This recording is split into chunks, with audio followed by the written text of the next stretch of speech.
So to finish up this video, I want to show a couple of clips from an episode of Glenn Greenwald's show that I was watching. And the topic's a couple of months old. It goes back to those intelligence documents that were leaked through like a Discord chat. But he explains in this video what they're about and why this story is so concerning. And the entire point of it goes back to what I talk about on this channel a lot, about how the media is supposed to be the watchdogs on the government and the establishment, because the people, they work for us and we vote them into office and into power. So the media is supposed to give us the information that we need to know in order to participate in the checks and balances on corrupt officials. And it seems like in modern society, the media is really just an extension of the establishment and more their propaganda mouthpiece than an actual check on their power. There aren't many ways to define the function of a free press and what journalism is without referencing the way in which journalists are supposed to bring transparency to the most powerful institutions. Nobody needs a free press to bring to the public the messages of institutions of authority and power. They're very capable of doing that themselves. There'd be no value to a free press if that's all they did. If every day you picked up the New York Times and the Washington Post and read what you in fact read in those newspapers, which is X, Y, and Z happened, according to government officials. That's the framework, the standard metric for how media outlets report. But if they don't expose government secrets that the government doesn't want you to know, there's really no value to a free press, because it's not serving as a check, an adversarial check on institutions of authority, which is the foundational reason why a free press matters. If you read the founders, the entire idea of checks and balances included what they called the fourth estate, which, though not part of government, is nonetheless a crucial part of the framework to maintain a balance of power between various institutions, knowing that there are people out there who are doing journalism, who are using what was then the printing press and now is all kinds of other technology to check what institutions of authority are saying, to reveal what they're trying to hide, is one of the most crucial ways to keep these institutions of authority honest. One of the ways, arguably the only real way, that we as journalists now have to show the public what these institutions of power are doing in the dark is through leaks. Leaks of the things that they don't want you to see, oftentimes being classified information. Classified information is not some sacred text. Classified information is nothing more than a document or a piece of information that the government has stamped on that word, classified or top secret, because they want to make it illegal for you to learn about it. That's the effect of calling a document classified or top secret.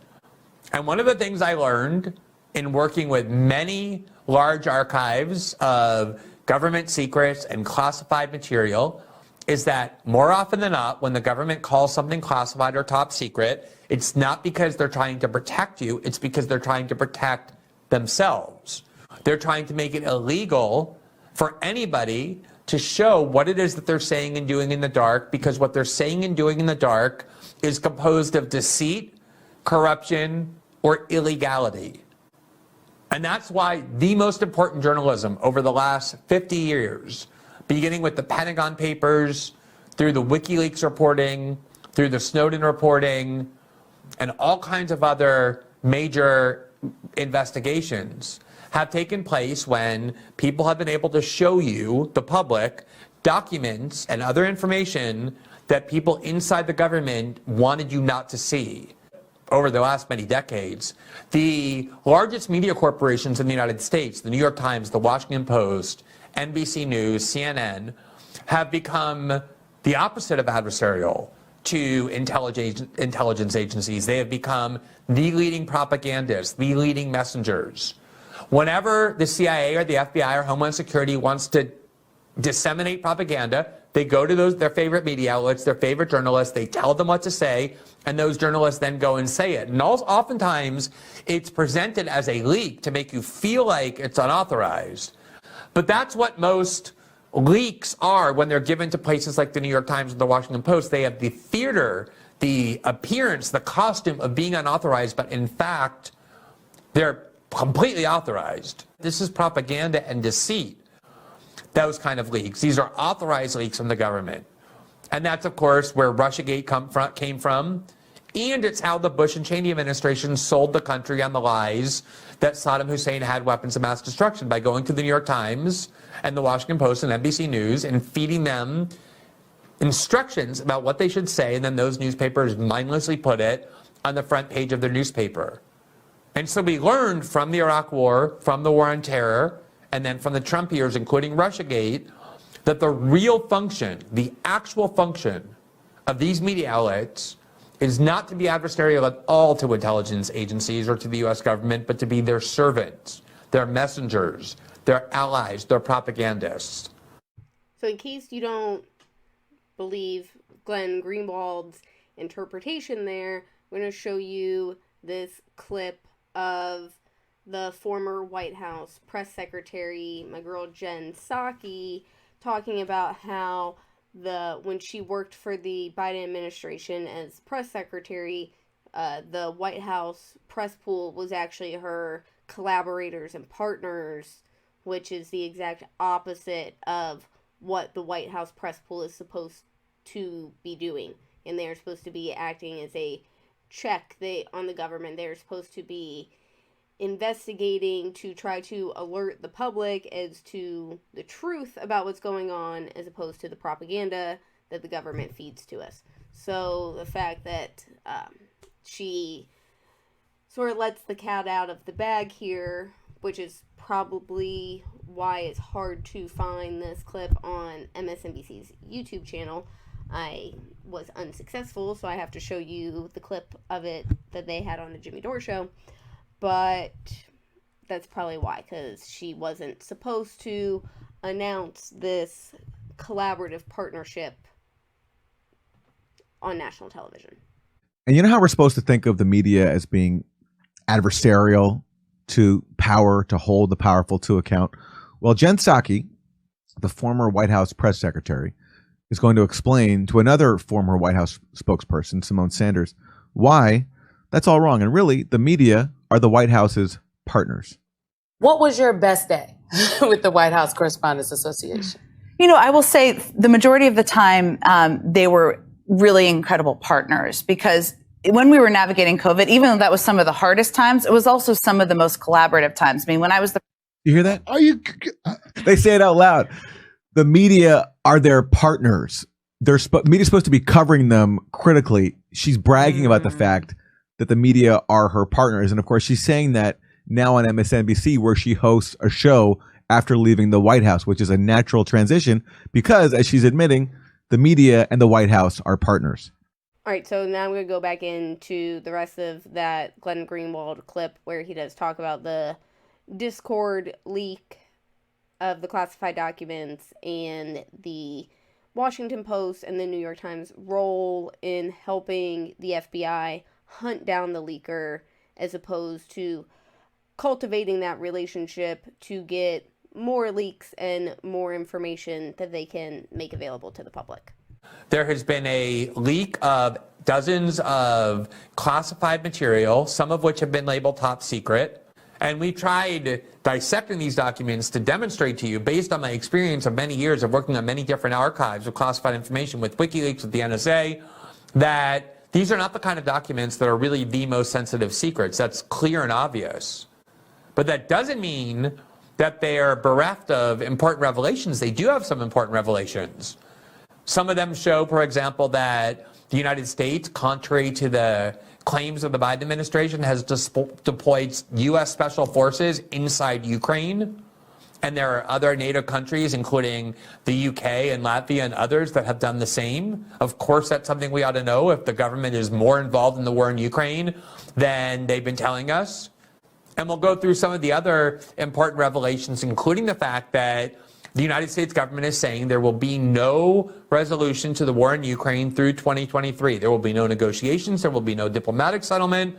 There will be nothing but ongoing, grinding, endless war that you will pay for beyond the $100 billion already authorized. That was the purpose of this leak, to show people that the Biden administration has been deceiving the public about the role that we're playing there and about what our objectives are. And yet the New York Times and the Washington Post, instead of protecting sources, which is the role of journalists, instead has led the way to hunting down this source, to hunting down the leaker, to digging in an investigative way to find out who this leaker is and hand that information over to the FBI. They're handmaidens now of the FBI. As journalists, we're supposed to rely on leaks. That's what we need and use in order to do our reporting. The idea that a journalist would be the one to actually go and find out who this leaker is and then reveal it publicly to the FBI is something that, honestly, I didn't even think I would see, notwithstanding that there are a few people who hold them in greater contempt than I do. So let's just look at what's really going on here. First, what they did and the broader context of what the corporate media has become in terms of its relationship to the intelligence community. So as I said earlier this morning, the Washington Post published a lengthy article, the title of which was "Discord Member Details How Documents Leak from Closed Chat Group." And what this was essentially a blueprint for the FBI to find exactly who this leaker was and where he was. It penetrated the Discord group, the small Discord group where these documents were first leaked. They spoke on tape to a 17-year-old who was part of the group, and they stressed they did it with his parents' permission. And the 17-year-old described in great detail who this person was, who was the leaker, that he was a young man in his early 20s, that he was a member of the military, and gave all the breadcrumbs, the digital breadcrumbs for the FBI to find him. I was shocked when I saw this article. I really was. It was focused not on the substantive revelations of what these documents show, but instead on painting the perfect path, kind of leading the FBI down the path with breadcrumbs directly to the door of this leaker. It was incredibly obvious, as soon as you saw this Washington Post article, that the FBI was just a matter of hours before they were going to find the leaker, because the Washington Post led the FBI to him on purpose. And I watched all day today as not a single journalist in corporate media stood up and said, wait a minute, is this really our role? Is it our role now to act as law enforcement, where we're gonna expose leakers to the public and ensure they go to prison? Isn't it supposed to be our role to work with leakers and encourage them to come forward and give us information about what the government is doing in secret that is the truth rather than what they're telling the public? Now, journalists played the role of hunting leakers and wanting to see people punished who disclose classified information. But evidently that is not just the role of the Washington Post, but the understanding of the role of almost everybody in corporate media, because virtually nobody stood up and said, wait a minute, we shouldn't be doing this. This is the opposite of our role. Now, it wasn't the FBI who found that where those breadcrumbs led first. It was instead the New York Times. They obviously felt annoyed that the Washington Post had scooped them, and they went one step further. They actually went and found the name of the leaker and announced it to the world and described how the proof that they had that he was actually the leaker. So Jack Teixeira, a 21-year-old member of the Massachusetts Air National Guard, was arrested on Thursday.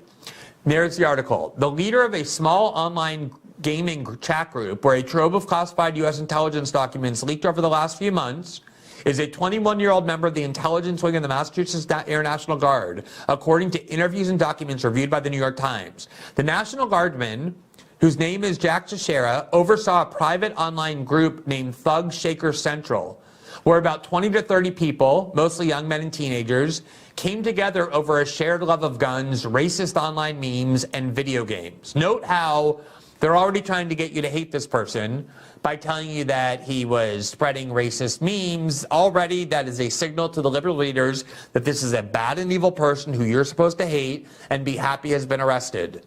Even though he did the work of the New York Times and the Washington Post, which was exposing the reality of the U.S. role in the war in Ukraine. The New York Times goes on, quote, federal investigators have been searching for days for the person who leaked the top secret documents online, but have not identified Airman Teixeira or anyone else as a suspect.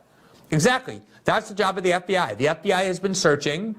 They have not found the leaker until the Washington Post and the New York Times did their job for them of showing the FBI, here's your leaker. We're delivering to you with his head on. We're delivering him to you with his head on a pike. While the gaming friends would not identify the group's leader by name, a trail of digital evidence compiled by the Times leads to Airman Teixeira. So you see there, they weren't even told what their name was. It was the New York Times that, on their own, did that work. The Times has also established through social media posts and military records that Airman Teixeira is enlisted in the 102nd Intelligence Wing of the Massachusetts Air National Guard. Posts on the unit's official Facebook page congratulated Airman Teixeira and colleagues for being promoted by Airman First Class in July 2022.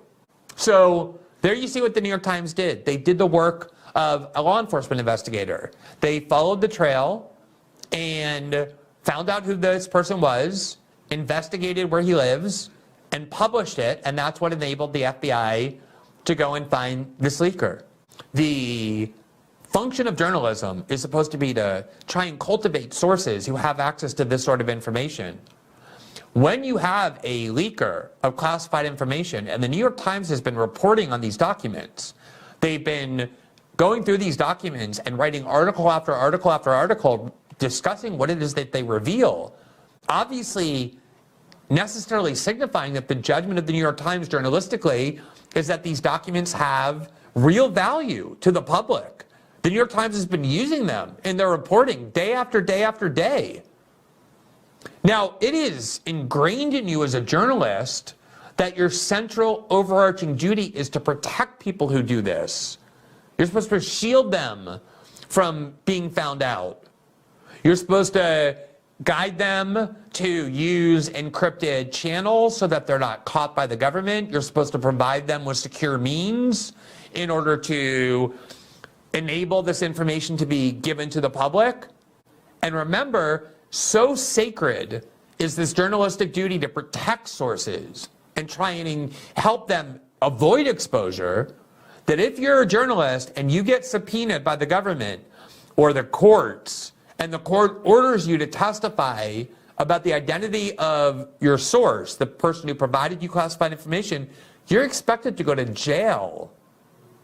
You're expected to refuse to disclose their name and instead go to jail in order to protect your source.